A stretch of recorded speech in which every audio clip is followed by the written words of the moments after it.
You are listening to the Horse Radio Network, part of the Equine Network family.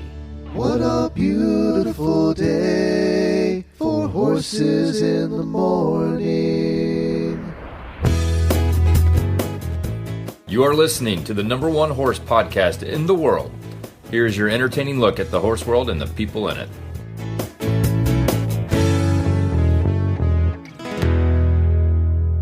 I'm Glenn the Geek from Ocala, Florida, and you're listening to Horses in the Morning on the Horse Radio Network for Friday, August the 15th, episode 3755. This episode is brought to you by Kentucky Performance Products. Good morning, Horse World. Well, Jamie and I, as you know, are off this week, and we continue some brand new episodes for you that I recorded last week. It's Founders Week, and that's the week when we meet the host that helped start the Horse Radio Network 17 years ago. In this episode, we get caught up with the very popular Dr. Wendy Ying of the Driving Radio Show and also co-host on very many occasions of Horses in the Morning. And she was also co-owner of a Horse Radio Network. We talk about the past, the present, and the future.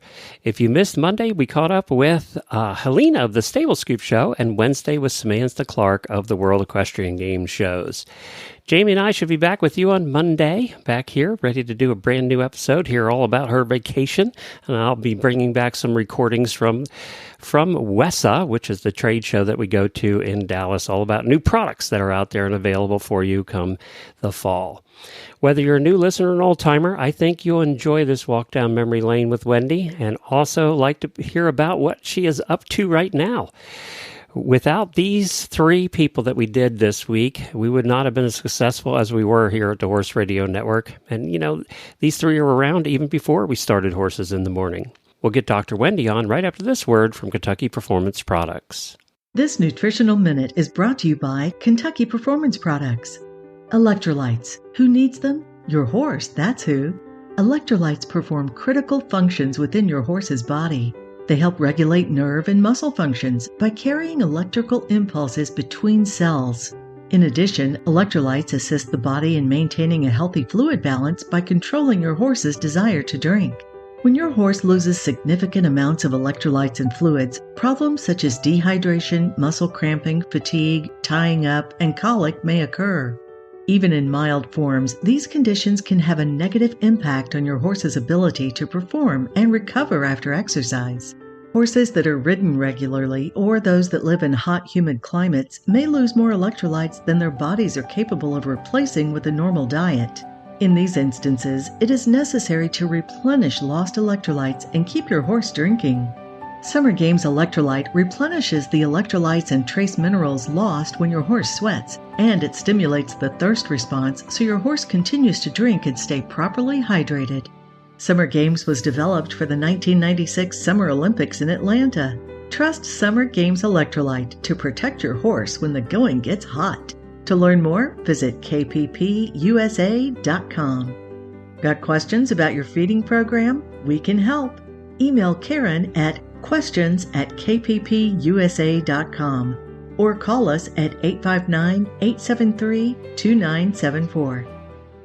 Hi, Wendy. It's so good to talk to you on a microphone again.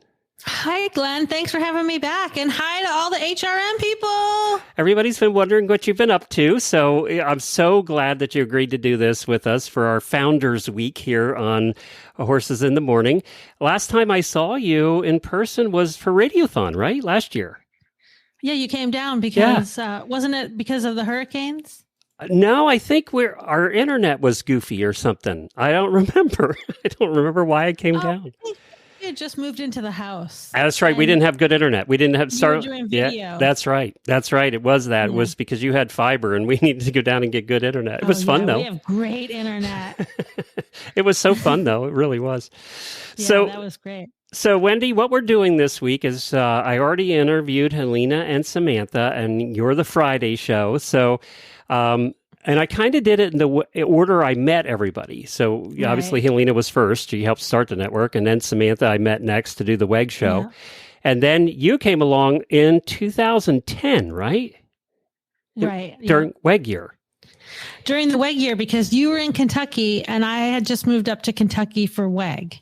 That's right. And what happened for WEG. All right, everybody. This is a coincidence of coincidences how Wendy and I met, because Jennifer wanted to do something for my birthday, and she wanted to do something special. I don't know if it was a certain year that year. I don't remember, but she wanted to do something special. So she called around trying to find somebody that had a four in hand of horses that I could drive, because I'd never done that before. And she ended up calling your boyfriend at the time. Yeah. And he happened to have Hackney ponies, which he knew I liked. Well, no, you know what? What? It was on Easter. Your birthday's on Easter, in April. right? Yeah, that's right. Yeah. Easter Sunday. Oh, that's what it was. It was actually Remember? Easter so you Sunday. couldn't find anybody that wanted to do anything with you on Easter Sunday. And I think it was Mike Arnold. Said, call right. Wendy. That's right. And Jennifer did this all without me knowing. And so it was a surprise when we went over there, and he happened to have 4 Hackney ponies, which ended up being perfect, because everybody knows I love Hackney ponies. And I ended up driving 4, and Wendy was there sitting in the back of the wagon. I'll never forget that. Yeah. You were sitting and I ended up talking to you a lot more than I did him. And when we were done and driving home, I said to Jennifer, I like that Wendy. We're going to get her to do a show of some kind with us. So, well, I think that also you didn't know that I was trying to compete for WEG too. I didn't know. No, I don't. The four in hand of horses. I don't think we trying to compete for WEG, but I didn't qualify. I called you, I think, the week or two after, right? Didn't I call you a week or two after? Yeah, because we did an interview about the four in hand, and then it was with you and Helena. That's right. For Stable Scoop. Remember, I do this 5 elements thing where I like diagnose the horse and the person and like their relationship. And she had this crazy like water horse, and she was like a fire person. Remember we did the like, you need to move on. Yeah, you basically told her to get rid of the horse. Well, she did. And she got a new Appaloosa, and she was perfectly happy after that. So you were right after all. So that we met because you were in the running for the WEG that year with what 4 horses did you have at the time? I had my 2 little half Arab Welsh cobs, Duke and Dante. That's right. And remember, the Germans kept trying to get me to get rid of them and buy warm bloods. And I'm like, no, I either make it or I don't make it. But these 2 are going. And I didn't make it because I suck at dressage. Yeah, Wendy doesn't have patience for dressage. Yeah, we all suck at dressage. And they were like, even with some Dutch harness horses thrown in there, just like, and all of Chester's help and like a village of people trying to drag me across the finish line. We didn't make it, but it was fun. It was fun. But it's how we met. If I made it, it's not like I was going to win. I'd make it around maybe.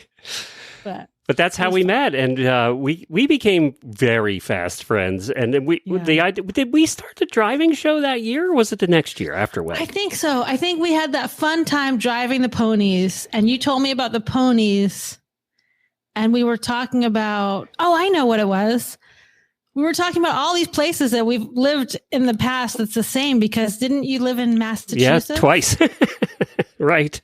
Yep. So we were like, oh my God, we're from like another, we're like past lives, whatever. We had tons of fun driving the ponies.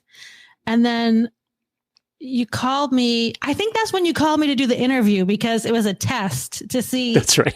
if I could make it. That's how that's how I auditioned almost every one of the hosts we've had on the network, is I had them as a guest first to see if they'd be any good.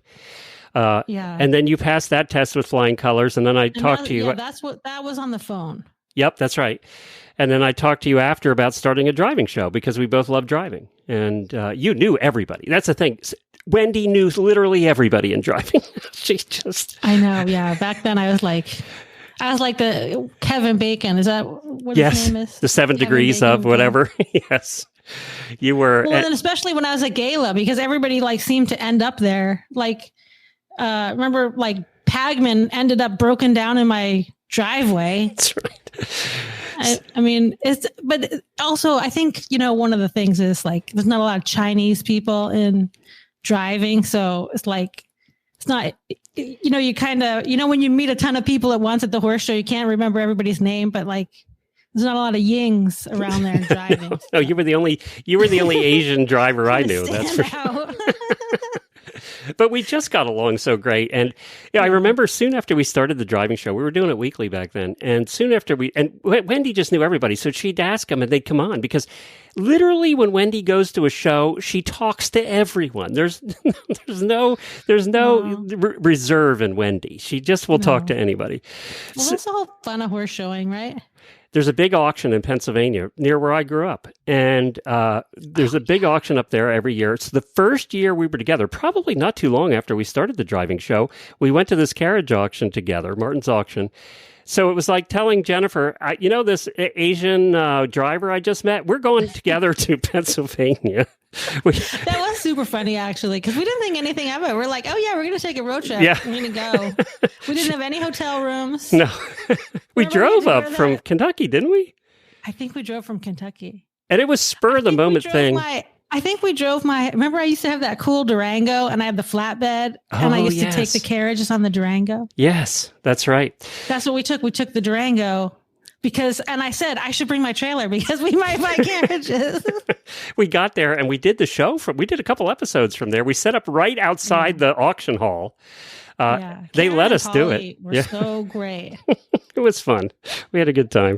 And that was another one where like everybody that's in driving, you see them, everybody comes from like pleasure driving and just like people that just collect carriages that don't even drive show up there. And we had a number of them on there and then continued to have them on throughout the years. Yeah. I think, did you meet Barry there? Barry must have been there. That's right. Barry, who used to come on all the time talking about history stuff. He was great. We met so many people there. I have to remind you of something that's super funny. Okay. Remember the first time I did the show with you? I came to your house in Kentucky. I don't remember. When you lived across from that park. Remember in the little subdivision? Yeah. You lived across from the park. So I came to your house and we were doing this show and I was like all serious. Oh, that's right. Remember? Because I was like, oh, well, I don't know what I should do. So I guess I should sound like a real radio person. So I started talking like a NPR person, like really soft and like blah, blah, blah. And you're like, who the hell is this person? You're like, I didn't hire you to come on here and be boring. I said that to you directly. I remember. God, I don't know how long I can keep that up. I remember telling Wendy, one thing the host will tell you is I don't pull many punches. I'm pretty direct. So I think I stopped the recording and said, we're not doing this. We're starting over. You stopped. Yeah. I was about to get fired. That's funny. Day one, I was going to get fired right there. In person. In person, because we had hung out some by then. You had been out with Jennifer and I, and we'd hung out some because when you lived in Lexington, it just seemed like we all hung out with everybody more. Yeah, we went to stuff together, and you did things together because there was a lot of horsey things to do. So that's the thing. It's like when I lived in Virginia, it was the same way because the town is all horsey. So when you go out, it's all your horse friends. Yeah, if you go out and you just go to the bar with like a couple people, you end up getting there and there's like a whole bunch of your horse friends. Yeah, no, Cal, I don't think it's quite that way, as intimate as it was in Lexington or Aiken. Horse and Hound, it is. Yeah, I guess. Yeah, and with the jumpers, I guess it would be. But anyway, so yeah, that's how we met, and then we started doing the driving radio show together. We did a lot of episodes. 500-600 of those. I think when we first started, we were doing it once a week. For years. For years and years and years. That's why I had to take a break. I wore Wendy out. I'm so disorganized. And then for me to have to like plan. There is a theme, because I've talked about this with Helena and Samantha. There is a theme.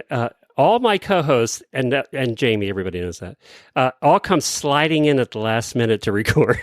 That's how I like to do it. But they're all. I apparently have a type.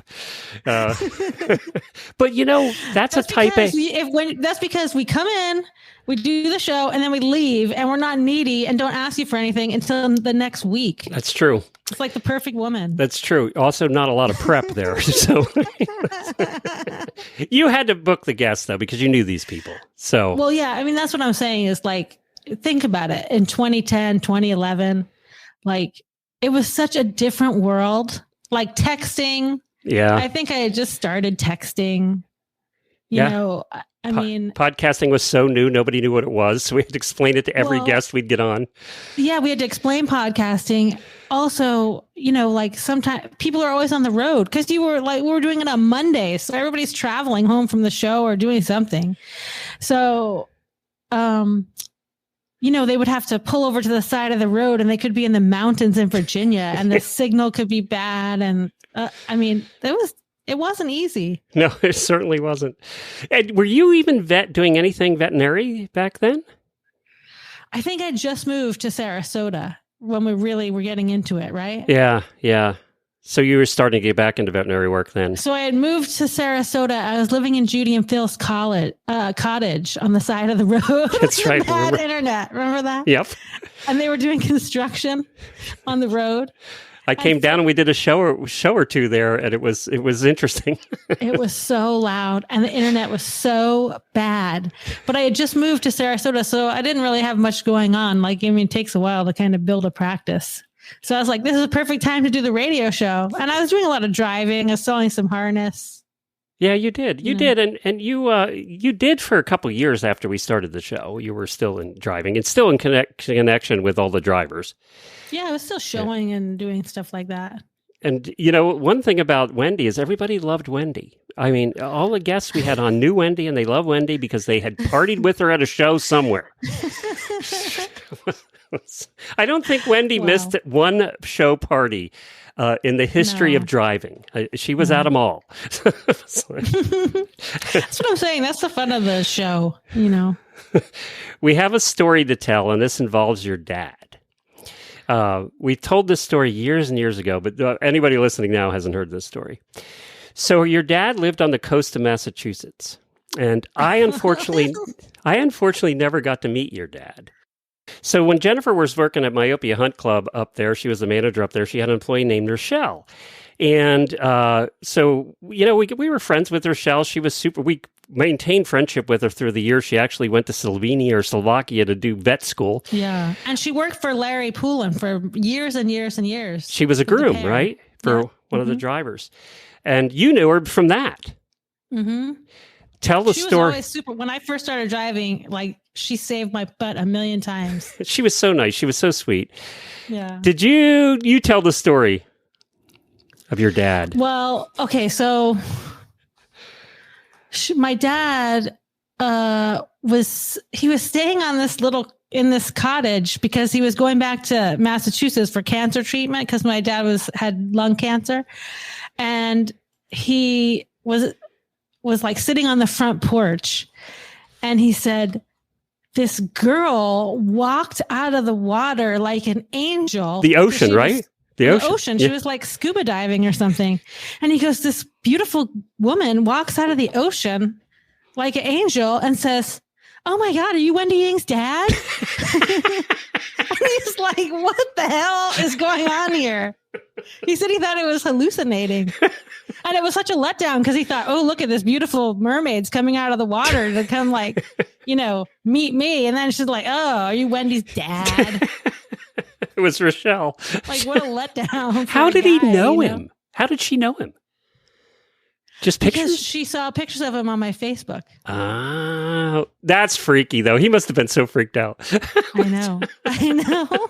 That's so wild. That was a story. Yeah, and then I think you interviewed her about it. Yeah, so we had Rochelle on a bunch. She was going to vet school, and we had her on after she went to vet school. Unfortunately, she died after that. Was it cancer? Yeah, I think cancer, too.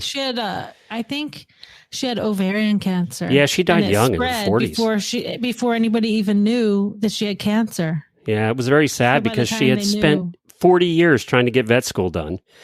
And then it was a year or two after. But that was a funny story I still remember about your dad. I was so sorry to meet your dad. I think I would have liked your dad a lot. You guys would have been best buddies. I think about that too. I think about he died about the same time we met, and he was like a tech guy. I think that's why why we became good friends, because you have a lot of his qualities. Well, thank you. That's a compliment. You know, so yeah, I take that as a compliment. yeah. So now we did the driving show for years and years and years. Do you have a favorite, or do you have any? Oh, a couple of stories. We were asked we did Live Oak as a commentator. Oh yeah, that was actually really fun. That was great. We had a great time doing TV commentating at Live Oak. That's the big driving event. The TV thing was like super lame. We were so lame. Remember, we were like, we don't know what to do with our hands. That's right. We were terrible at video. We were horrible, and they were making fun of us. And we're like, what the hell? We're podcasters. Although we did the best coverage I think they've ever had, to be honest. Yeah, once we got behind the scenes, we did great coverage. But Randy and Keaty are doing a great job with the coverage now too. Yeah, they're our friends from Southern Pines, right? Yeah. Randy and Keaty Cadwell, they're like, they've driven everything, ponies to four in hands, and they, coach everybody, and they, help a lot of top drivers. And Keaty's been doing the Live Oak coverage now for years. But, it's super fun. They do a great job. Yeah, they do. Speaking of TV, with all the cameras, all the different feeds coming in. Speaking of TV, Wendy came along because we were still doing the driving show. She came along to Tryon for the WEG at Tryon. Oh yeah, that was fun. And we show up, and we're in the media room, which really was just this empty hall because they didn't have it done yet. So we're in the empty hall with extension cords hanging from the ceilings. Oh yeah, that's right. That's how we got our power. I'm sure it was highly illegal. Walking in there thinking, "Oh my God, there's like real media here. It's not just us." No, there was international media there. How did you end up doing NBC's coverage for the driving? I have no idea. Okay, I think we were doing the little show. And I went and got off to go do something. I think I went to watch jumping or something. And then somebody must have not shown up. And it was either Chester or Mike Arnold. But one of them called, I can't remember which one, but one of them called me and said, you have to come do this thing for NBC. I'm like, what? They want me to do it for NBC? And it was the play-by-play commentary, wasn't it? Yeah, I had to sit there with this. With no prep. I forget the guy's name, but he's supposedly some bigwig in England that does all the coverage for races and everything. Like he's like somebody. And I was like, what? Okay. And I just went there and I thought. But you had zero prep. It was like an hour. You had to get there and do it. Remember I got up in the morning and I just, and Kyle got us bacon sandwiches and I'm like, bye. And we didn't see her the rest of the day. We're off to the slaughter.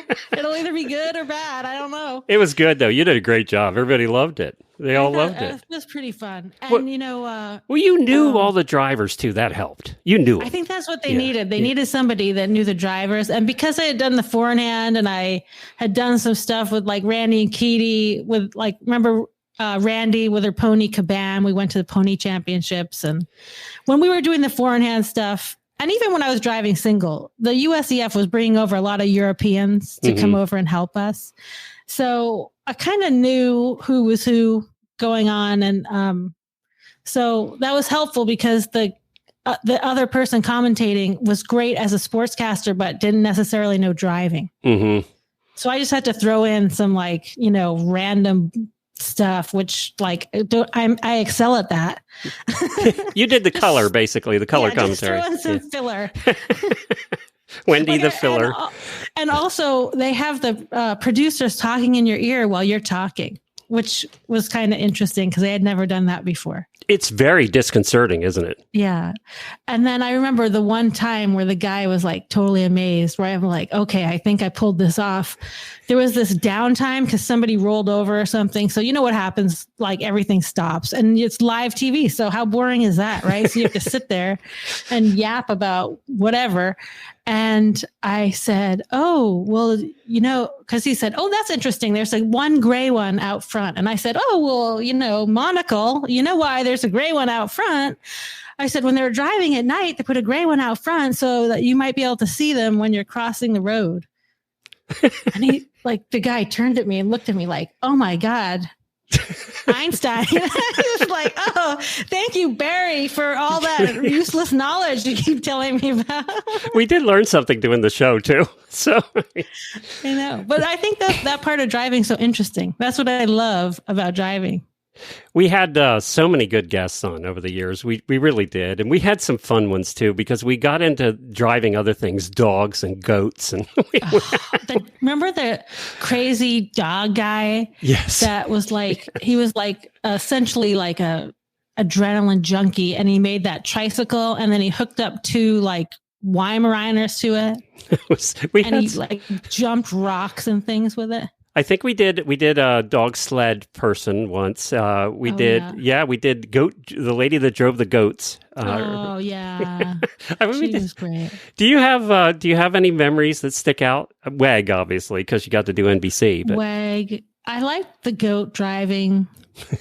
We like the odd stuff. I like the odd stuff. I did like I said, I like the dog one. I don't know. There are so many that are so good. I liked all of them. And so Wendy also, that's where we started doing the Chinese medicine stuff, was during the driving show. She would do a Chinese medicine section for each episode. And that was actually hard after a while, because you finding something new to talk about. Yeah, but I think that was good because it forced me to blog.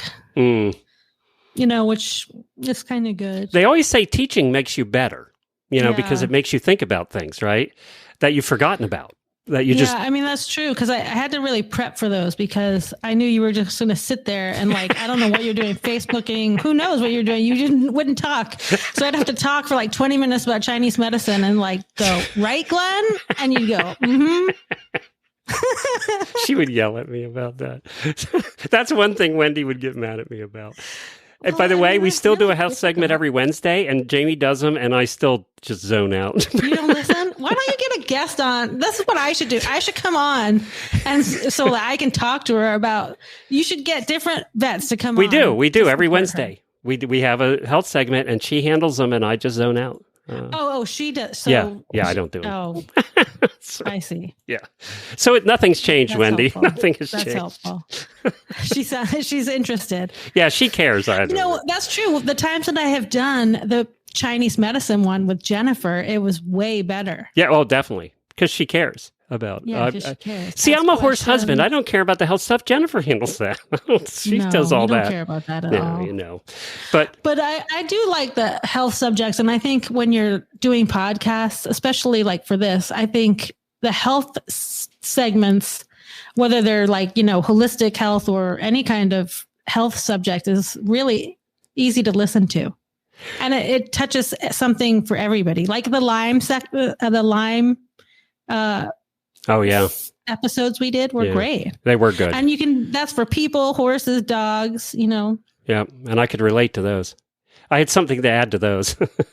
Yeah, you paid attention to those. Yeah. I did. That's the one thing I did. That's what I'm saying. That's what the health segments are good for everything. Well, Wendy, we're going to take a quick commercial break. And now that we've talked about the past, we're going to come back and we're going to talk about what the heck you're up to now. So everybody can get up to date on what's Wendy and Kyle doing. So we're going to come back right after this. As horse owners, we have an unlimited supply of love for our animals, but we tend to underestimate the cost of their care. Routine and unexpected expenses can quickly add up, making it hard to keep pace. Wouldn't it feel great to always be prepared with a budget-friendly way to manage these costs? The Care Credit Health and Animal Care Credit Card can give you that financial peace of mind you're looking for. With flexible financing from Care Credit, you can get the care your horse needs and then pay over time in easy monthly payments. You can use Care Credit at more than 25,000 veterinary hospitals that accept the card, and use it to pay for everything from diagnostics and surgery to wellness exams and routine care. Care Credit is your card for a lifetime of care, subject to credit approval. To learn more and apply, visit carecredit.com/vetmed. All right, we're back talking to Dr. Wendy Ying, who, by the way, was part owner of the Horse Radio Network as well. So we forgot to mention that. So that happened probably 2012 or thereabouts, and I still appreciate to that day. And, oh, by the way, it paid off. So Wendy did all right. It totally paid off. It totally paid off. It's my best investment yet, besides Tesla. She waited a few years, but it paid off.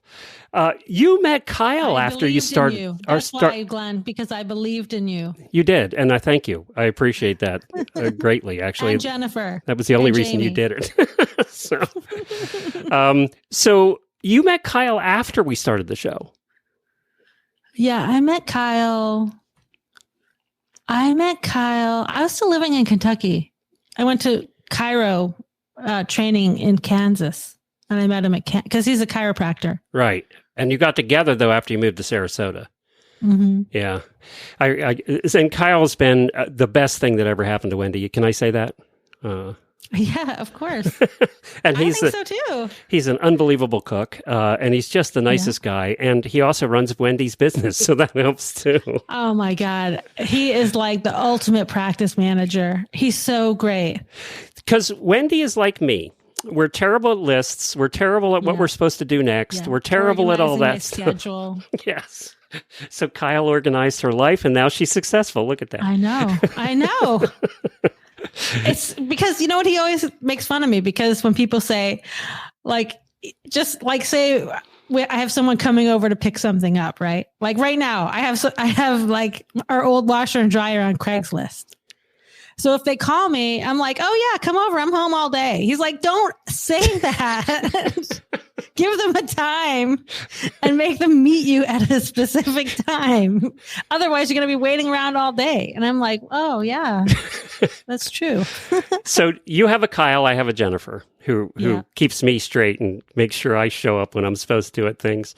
You know, everybody needs one of those. So you met Kyle and you've been together for what? How long now? 10, 15 years? 15? Well, it's got to be 13. We figured it out this weekend because it was our anniversary, we call it. And it's like 13 years, 13 I think. Years, yeah. So you live in Sarasota and you're a vet, obviously, and a Chinese medicine practitioner for vet side. So what are you doing currently for veterinary stuff? Well, Sarasota used to be the winter home for the Barnum and Bailey Circus. Yep. Sorry, not Barnum, the Ringling Brothers Circus. Yep. And people here have like every kind of animal you can imagine, which is super fun. And it used to be real horsey here in Sarasota, but it's not horsey here anymore because like the rest of Florida, it's really kind of getting paved over. So there's not a lot of horses here. Most of the horse people here are like, you know, there's a lot of horse vets and not a lot of horses. So, but there's a ton of dogs. And so I never thought this would happen, but we've actually just gone to dogs and cats. And in my whole life, I never thought I would ever I never even thought I would do small animal, let alone specialize in small animal. But the thing is, I'm not leaving Sarasota. No way. Anybody that hasn't been to Sarasota, first of all, it has literally ranked the number one beach in the country year after year after year after year. It's happened all the time that way. And it's become, it's kind of a higher end, more upscale town than a lot of the others in Florida. Kind of a higher, want me to tell you something where I went today? Yeah, go ahead. I had to do an appointment today. And I was like, oh, it's on Siesta Key, which is one of our barrier islands. So I go down this road. I went to like this $10 million house to treat a dog. And I was like, I've been to a lot of fancy barns, but like being in the $10 million house to treat their dog was like awesome. Now you're doing a lot of euthanasia too. I know it's kind of a depressing topic, but you're one of the very few vets that will go to people's houses, right? For that. Yeah. And that's like starting to be a new way that most people want to do it because especially with old dogs, you know, and when you're an acupuncturist, it just face the facts. You're going to be treating really old dogs. You're going to be treating dogs that blew their back out, and you're going to be treating, you know, dogs with horrible hip arthritis that can't walk. Mm-hmm. So all three of those can't really get into the car, right? Right. So, and dogs, it's sad, but I always say to people, it's like their lives kind of go 10 times faster than a person's life, right? So Like they only live to be like a old dog would be like 14, you know? So they age so quickly. So it's like in the blink of an eye, oh, they look kind of old and gray. And then all of a sudden they can't walk. And there is going to come a time when they have to euthanize them, and getting them in the car that last time is so difficult. And heartbreaking. Yeah. And they're painful because they don't want to be touched, you know, or, you know, ones that are real old. A lot of them have dementia. Mm-hmm. So they don't like to, they don't like to go to the vet anyways, but you know, when I show up, they don't know I'm the vet because they've never seen a house call vet before, and unless they're my acupuncture patient. But if they're my acupuncture patient, you know, they're happy to see me. So it's just easier. And then, you know, especially if they have little kids, it's much easier to be at the house with the kids or the other dogs. So is this all a referral business? You built it through referrals, or how are you getting the business? Yeah, there's a lot of referrals. There's a lot of vet practices that refer us because for vets with a brick and mortar clinic too, it's like, you know, they would rather the dogs be euthanized at home too. I mean, of course they would do it if the people come in, but it's real sad for everybody, you know, and then they have to come into the waiting room and everybody's there. So a lot of vets refer us. And then, I don't know if you know this, Glenn, but I have been doing a lot of SEO things. No, and I do I've always done my own website, even since the 90s. And I've just like jumped into the 21st century. Look at you go. You tell me you're on TikTok too now. No, I'm not on TikTok. I'm not great at things, you know, so I'm not great at the social media, but I'm very good at the SEOs. And also, remember like 6 months ago, I was like very anti-AI because I watched too many Terminator movies, mm-hmm. and I said, oh my God, Skynet's going to go live and kill us all. Well, I've totally changed my mind about that. And like Grok and I are best friends. It is a tool that is useful. Yeah. It's a tool that's useful for a lot of different things people don't even think about, you know? It just saves you time. When you go to search, right? When you go to search something, like search like holistic vet near me. You come up? Oh, of course I come up because that's your website is like how you get all your clients. But I didn't get this before, right? I mean, I had a website, but I was like kind of, you know, it wasn't great. I didn't know how to do the SEO part, which is what you pay web designers to do. Because they know the secrets in the back that gets you when you say who, you know, whatever near me, how that comes up. And also, you know, when you talk to AI, like a lot of people, you probably don't do this because, you know, we're old, but like my brother, he never Googles anything. He just talks to his phone and tells them to find it for him. So how do you think AI finds that? It's all in the back. You have to talk to the computers. And my website was not set up for that. So your dad would be very proud of you right now. I know. You know what? I told Kyle the other day, I said, I feel like my dad has been reincarnated into Grok because all the stuff I would have asked my dad, like, Dad, how do I do this? And then Grok just tells me. He would have loved AI. Yeah, he would have loved AI. He was he was at the beginning of all this technology and was very successful at it. So let's talk about Kyle. Kyle, a lot of people might not know, is also a doctor. He's a chiropractor and taught chiropractic at a college for many, many, many, many years. Is he still doing that, or is he running your practice pretty much full time? No, he's doing, he started doing the practice full time like 2 years ago. Okay. So he's not teaching college anymore? Mm-mm. Does he miss grading all those papers? No, he's happy about it. He was doing that when I met him, actually, too. He was doing it like he was putting people into the office, like training. This is what's so great about Kyle as a practice manager. He was training human medical people to go deal with human clients. Right. You know, like human medicine. And when you're a horse vet, well, probably any kind of vet, right? We vets are not great with people. No. That's just why. I mean, you have to admit it at some point. Like, we can lie to ourselves, but so he is so great at that.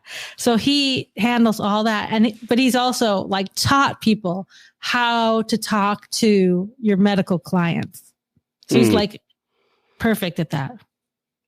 That's great. And he's a fantastic, unbelievable cook. Let's throw that in there too.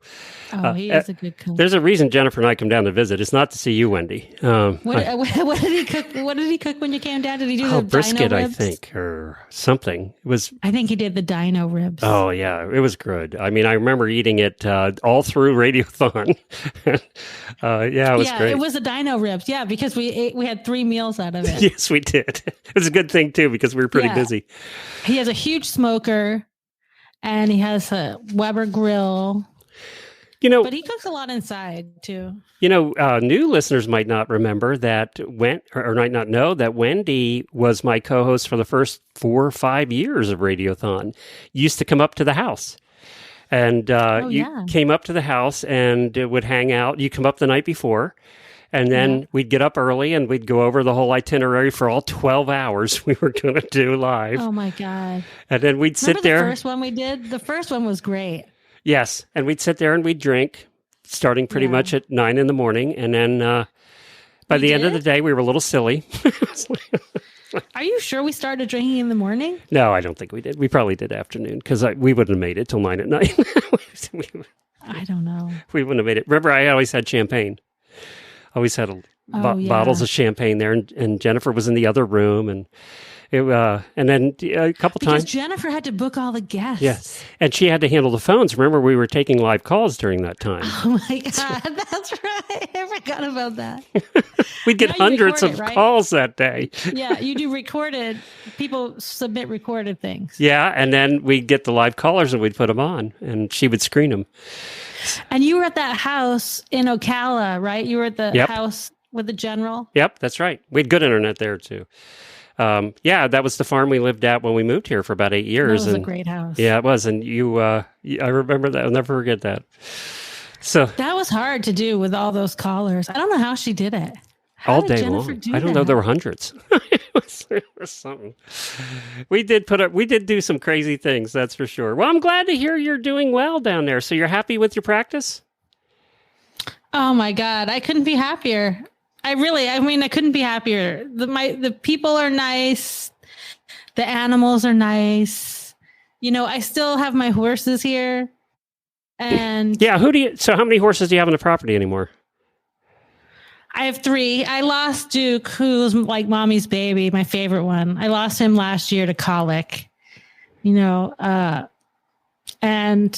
I have his brother, Dante, who's 25 now. I was going to say, you must have all old senior citizens at this point. Yeah. And Dante, remember, people who've listened to the show know Dante had EPM many years ago.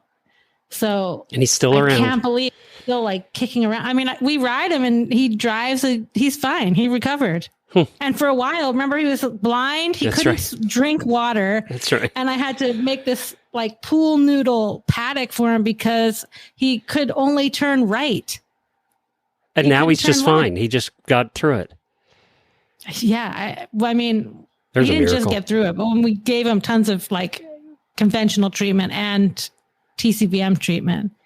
But if it was my client's horse, I probably would have suggested putting him down. But since it was my horse, I was like, well, the day he doesn't get up is the day I'm going to euthanize him. And he probably heard me say that. He never laid down again. I'm not laying down. He probably couldn't lay down because he was too dizzy, but he didn't lay down. And I don't know. And then he got better and better a little over time. And then he's great. And you have 2 others then? I have one that I bred when I was in vet school, and her name's Pixel. She's an Irish Draft Cross. And how old is she? She is 29. Oh my gosh. 28, 29. Oh my gosh. But one of my friends bought her. Like, she's been through a couple Irish Draft people. Like, we've had Sarah and Tony Phillips on the show before. They're big Irish Draft people. They had her for a long time and bred her and bred like really beautiful babies. And one of her babies went on to be like this fancy eventer and the trainer of the eventer was I'm going blank now. A paradriver person that we had on the show. Okay. But she came back to me as a 19-year-old and because they wanted to retire her, but she's going strong. I ride her too. She rides like I sold her when she was 6 and I got on her and she's like the exact same horse. She's like so easy to ride. And then I have Abby, the one we took to the parade when he was in a baby. Aiken. Yeah. In Aiken with Muffy and Doug. Yep. And he is he's the young one. He's like 16. So you have almost a senior citizen center going there. Yeah, he should do more. But since we're in Sarasota and retired, he just walks around. They have a nice place to live, though. You have a nice place there. Except at hurricane time. Yeah, but this horse is so funny because I did that, that training, the clicker training. I did the clicker training with him. Oh, yeah. He loves it. So he thinks that that's all he should do is do clicker training and eat. There you go. Well, that's my idea of fun, too. Well, yeah. Wendy, we're going to take another break, and then we're going to come back, and I want to talk to you a little bit about what you see for the future. Tired of flies bugging your barn? Kill flies before they hatch with Fly Predators, nature's fly-fighting secret that can kill as many as 70,000 flies in a single delivery. Start early and enjoy fewer flies all season. Learn more at spalding-labs.com. So, Wendy, I know we're both getting a little older. So you're not. I am. Because Asians never age for some reason. Oh, well, you're wrong there. Actually, it's really funny. I'm going gray. I don't know if you saw it when you came down here, but it's gotten real severe. Severe? Since Are you embracing it or hiding it? No, I'm embracing it. I have these because I do acupuncture. Like I look like this ancient, Chinese, witch. Yeah. But in the Kung Fu movies, it's only the bad women that go gray. Oh, that's true. It's the evil ones. That's true. Gray. That's true. And they're always evil witches. You know why they go gray? Because they're not all Chinese. If I was all Chinese, I wouldn't go gray. Oh, that's true, isn't they're it? Not pure. Yeah. I'm not pure. Yeah, because your dad was, but your mom wasn't. My dad's Chinese, but my mom is Caucasian. Yeah, she was Swedish or something, wasn't she? No, she's like a mix of like English, German. Okay. Probably some Canadian in there, but we don't admit to that. So what's for the future? What do you see? Do you see yourself just keeping doing what you're doing for as long as you can do it? Or what are you thinking? I don't know. I mean, I don't really plan. I should, I guess. Do you have any desire to get back into driving competitively at all? I mean, I think it would be fun, but you met my friend Dave Hirsch from Pennsylvania, right? Mm-hmm. He used to drive the four-in-hand of Hoflingers. Yeah. Remember him? Yeah. And Dave said to me, like, well, once you drive pair, driving single is like kissing your sister. And he's so right. Like, I remember the reason I drove four-in-hand was I remember turning 40, right? And I think I had just finished vet school. Yeah, I just finished vet school. I turned 40 and I was like getting into driving. And I said, you know what? When I'm 40, no, I must have been just turning 30. I said, when I'm 40, I'm going to drive a four-in-hand. And everybody's like, yeah, whatever. You're not going to do that. But I did. By the time I was 40, I drove that four-in-hand because that was 2010. And I felt like that was super fun. And while I would love to do it, I would need to win the lottery and have like a full-time staff to do it now. It's a lot of work and it's very expensive. Yeah. And just like driving, like when you go to a show, you need to take 6 horses. You need a big rig. You need a lot of people. And cleaning the carriages. I know. I just don't have. I know what you're saying. It's just who is the effort? I was like, I can't braid all of these horses. Who is the energy for that? I actually did. You know how I was famous for roaching the horses' manes? Mm-hmm. It happened at one of the first shows I drove pair because I was like, screw this. I can't braid these manes. And I was like, you know what? I just invented the International Sport Cob Registry and these horses are to be shown with a roached mane. And I just roached their manes off. And you and the fjords. You were matching the fjords. Yeah, I was like, I probably was stabled next to fjords or something. And I was like, oh, those people. Those people are so smart. So that's so I would love to show again, but I think if I started showing again, I would do like, ridden dressage or something. Cause I like to ride ridden dressage. I showed a little bit of ridden dressage, but when you have some neighbors down there that do that. So yeah. I mean, it's common in your area. You have some jumpers down there. You have some dressage people, some eventers down that way. You know what else we have that's like super cool? We have a barn that does reining. Oh, really? And you can go there and you can ride like a real reining horse. I've always wanted to do that. Jennifer tried it, and and I know Jamie's tried it. And the thing they keep telling him is, let the horse do its job. Get out of its way. You have to just have a really strong core and sit on it. Yeah, you're micromanaging.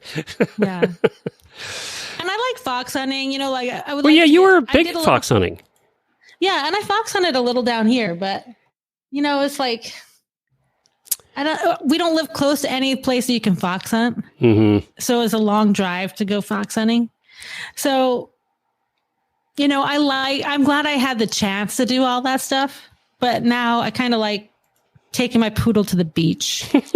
Do you see yourself retiring from the current vet schedule or just reducing vet schedule and keeping working? Well, I guess at some point I have to retire, but I'm only 55. Yeah. See another 10 years How old are you, Glenn? How old are you? 63. You are not. Yeah, I am. Yep. Oh, I thought we were the same age. No, I'm still older than you. I'm still an older brother. You're still my older brother. Yeah, that's right. You don't feel like slowing down, right? You're 63. I am slowing down. I'm not running the network anymore. So, yeah, that's true. I am kind of slowing down.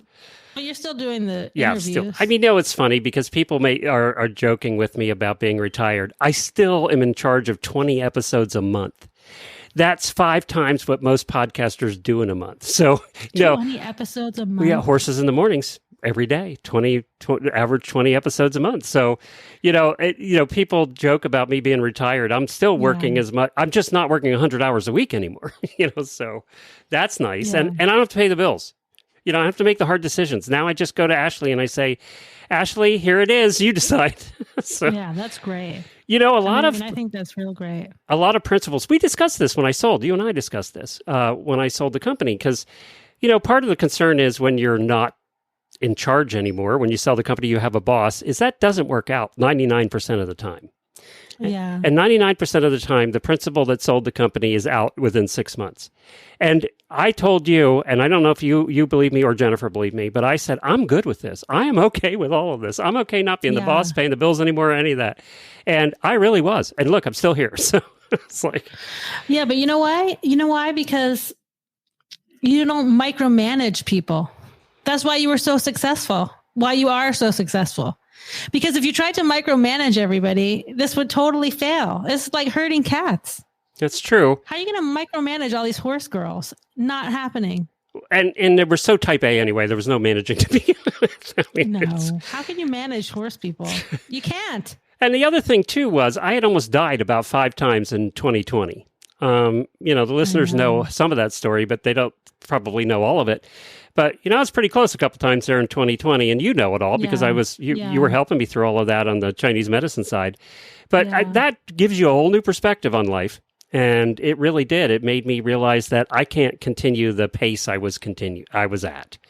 That wasn't going to happen. And then the opportunity just came up to sell the company. It was like, this is perfect timing. It was meant to be. You and I also believe that what happens for a reason. If it doesn't happen, didn't happen for a reason. We're firm believers in that. And it happened for a reason. And the reason was I was supposed to cut back so I could live longer, right? So... but see, aren't you glad that you did all the stuff you did? Like, how... what I always thought when I was younger is I don't want to live my whole life and look back and say, oh, I wish I did. Of course, there's some things I wish I did do. Right. Like some decisions I took. But, which we didn't do. Yeah. A few of those too. Yeah. Yeah, exactly. But I never thought I'd make it to 55. When you're young, you think, oh, I'm not going to make it to 30. So, it's good that we did all these things. I mean, you've had tons of adventures. You and Jen lived on that 100-acre farm, and, then you lived in Massachusetts and like running the fox hunting club and, your stock trading. Yeah, we did have a adventurous life. Starting the podcast thing, like that was cutting edge. Starting a podcast then, because think back to that. I was thinking about this. You started in 2009. I did my first one in 2006. You did? Yeah, with Helena, we did one called the Talking Equine Show before Horse Radio Network, and it was 2008. We started Stable Scoop. Yeah, 2006. Like I remember, hearing about podcasts and I remember Steve Jobs did that thing on GarageBand and did the first podcast. They really officially started as kind of this RSS feed thing in 2004. Yeah. So it was only a couple of years in. And you're right, it was cutting. We didn't know how to do it. There was no tools like there is today. I was talking to John the Geek back in 2006 that you could go and just record this and put it out and anybody would even listen to it. Right. It was hard to listen. It was hard. Yeah, it was hard to listen. Even when we did it in 2011, it was still hard. I remember you explaining to people how to listen, because especially a lot of our driving people, they didn't even know how to They're like, what channel is it on the radio? I still get that, by the way. And that's why you named it Horse Radio Network. That's right. You talk about that at the podcast bro meetings? Yep, that's right. Because nobody knew what a podcast was. And if I had named it Horse Podcast Network, which I could have, nobody would have known what it was. And, later on when podcasts became popular, I was wishing I had named it Horse Podcast Network. And we've talked about rebranding it at some point, too. That's not Does somebody have that, Horse Podcast Network? No, I think we did. Well, you better buy it right now. No, I think we did. We bought it, I think. Oh, good. But, that's not my decision to make anymore. So. No, you can buy it and then sell it to them. I think I already sold it to him. Glenn.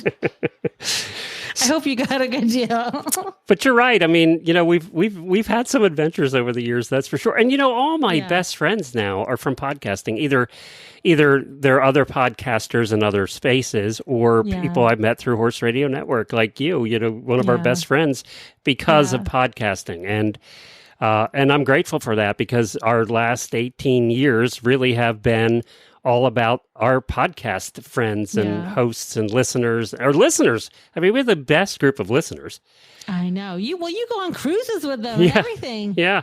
I mean, in the auditor room, there's no more active room than the auditor room. Yeah. I love the auditor room. But you're a great part of that.